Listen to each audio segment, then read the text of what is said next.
Right now, I am on the Gettysburg battlefield, and we're standing in the famous peach orchard. So on July 2nd, Dan Sickles, who was the commander of the 3rd Corps, was back on Cemetery Ridge, and didn't quite like the position that he was in. So he ended up moving his 10,000 man 3rd Corps out to right here in this spot, where he thought he would have a little bit more of the high ground, or a little bit better vantage point. What he didn't know is that amassed on the opposite ridge was James Longstreet's 1st Corps of the Army of Northern Virginia. And the fighting that was going to take place here was going to really punctuate the chaos of the second day of the Battle of Gettysburg.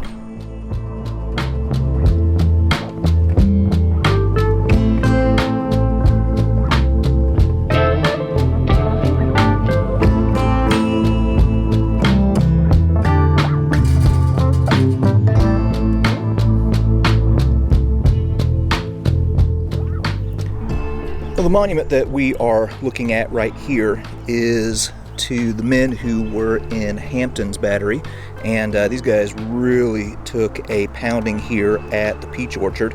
And we've done a video here, as I've mentioned, so we're not going to go too in-depth on the fighting here at the peach orchard. Also, if you really want to get in-depth, Jim Hessler has a book that he's written about the peach orchard that's really good. And here in the distance, there you can see the barn of Joseph Sherfy. It's not the original barn. The original one burned down in the battle. But just to end short, what was going on right here is Dan Sickles had moved his 3rd Corps out to what he perceived to be higher ground, as you can see from where we're standing here. We can get a little bit better vantage point. The problem is it forms this salient in the Union line, and as with any salient, that leaves you exposed to fire from all sides. So the Union troops here can take fire from the south. They can also take fire from the west. And the Confederates, under the divisional command of McLaws, are going to slam into these guys right here on the afternoon of July the 2nd. So there would have been a lot of lead flying right here.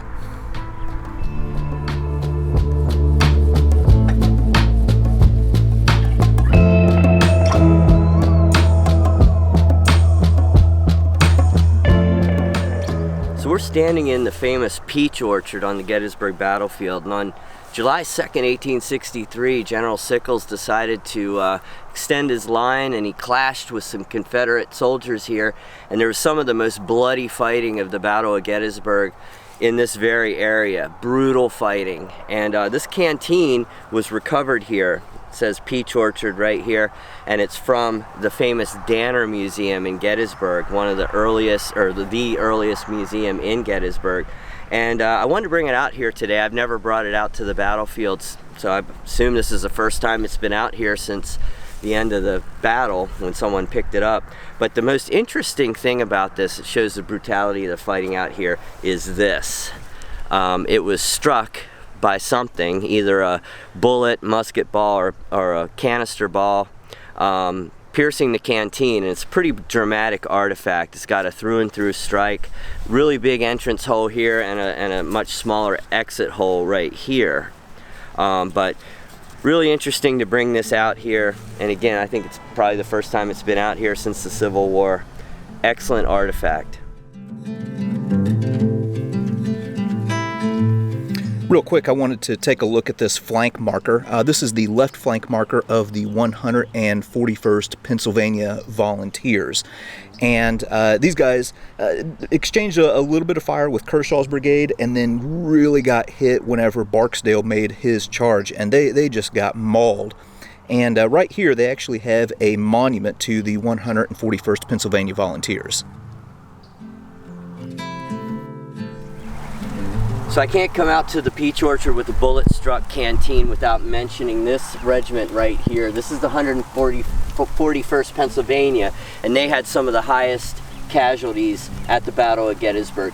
Look at this. They had 200 guys here present at the beginning, at the end, they had a total of 149 casualties. Look at that. So this is the second highest regimental casualty loss at the Battle of Gettysburg on the Union side.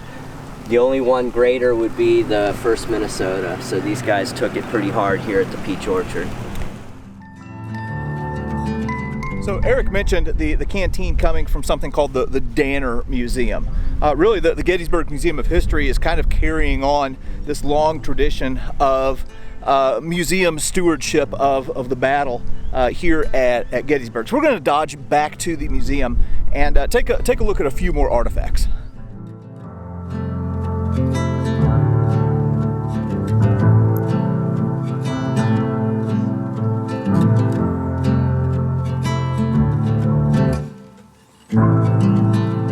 We're back at the Gettysburg Museum of History, and I wanted to bring the Danner Museum canteen out again and explain in more detail about this white paint. You know, it says Peach Orchard and number 17. Now, the Danner Museum, the first museum in Gettysburg, used this system. They had cabinets in their small museum, and they would use this numbering system, and they would have artillery shells, canteens, bullets and wood, other items, and they would have these numbers on the artifacts, and they would sell these photos, and they would sell the artifacts as well. This stuff was for sale. So you would turn this around, and it has their numbering system on the back, and you could use this as a guide. And I believe, because there's several versions of these photos. We have 2 stereo views and 2 cabinet photos. These are all from the late 19th century. So I believe that if they would sell a shell, if they would sell a number 3 shell, they would take it away, and then the next one that would come in, they would paint number 3 and replace it. So there's no real rhyme or reason to their numbering system other than they could replace it with a similar number. But when they would sell these photos, it was a nice guide to what was going on there. But an amazing piece, bullet-struck canteen from the Peach Orchard, and Danner Museum items are some of the most desirable items because they were picked up right after the battle, and it was before guys could drive up here from other places to sell relics and say they were from Gettysburg. Pretty much all the items that came from the Danner Museum were from Gettysburg. They bought them from locals and resold them to tourists.